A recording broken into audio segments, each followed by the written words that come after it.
So for the second part of the chapter, it's going to be vlog 7. So we're still talking about chapter 5. So the second part of the chapter goes on to it talks about the dimensions of rhetorical action, and it mentions that, or I learned that there's 5 different qualities that fall under these dimensions. So the first one is the purpose, which, so like the purpose of the rhetoric, which can either be instrumental or consummatory. So the instrumental part is like a tool, and then the consummatory part is like a purpose, is the purpose in action, and it's like the own reason for like it being.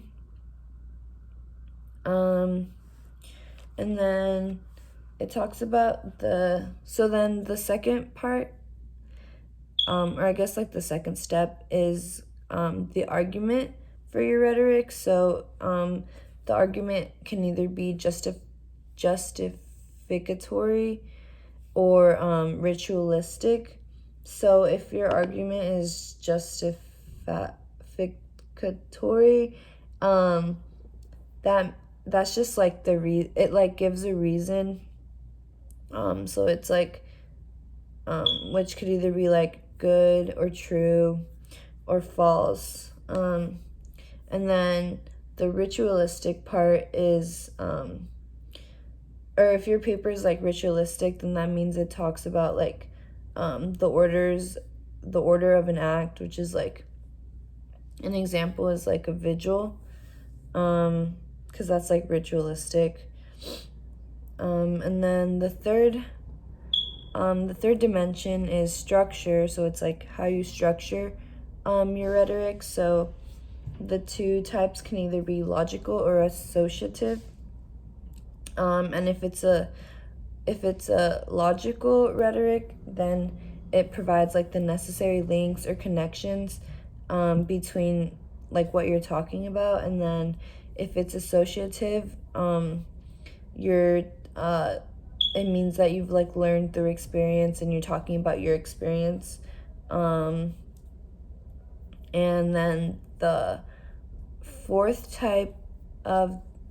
dimension is language. So the language in your rhetoric can either be literal or figurative. And if it's literal, then that's just like you're talking about like factual things, so things that are real and like things that are a real thing in the world. And then if it's figurative, then you're like describing your internal state or your feelings or your experience. And then like figurative type of rhetorics are they usually have like a lot of metaphors. And then the fifth dimension is the evidence that you use in your rhetoric.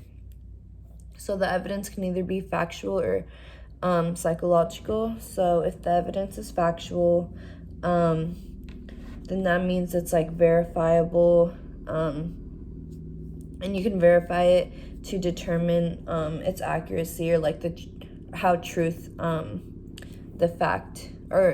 like truthful it is. And then if your evidence is psychological, then it appeals to like the needs and the desires of your audience. And this usually is just like given through hypothetical evidence. And yeah, I just learned about the 5 dimensions of rhetorical action.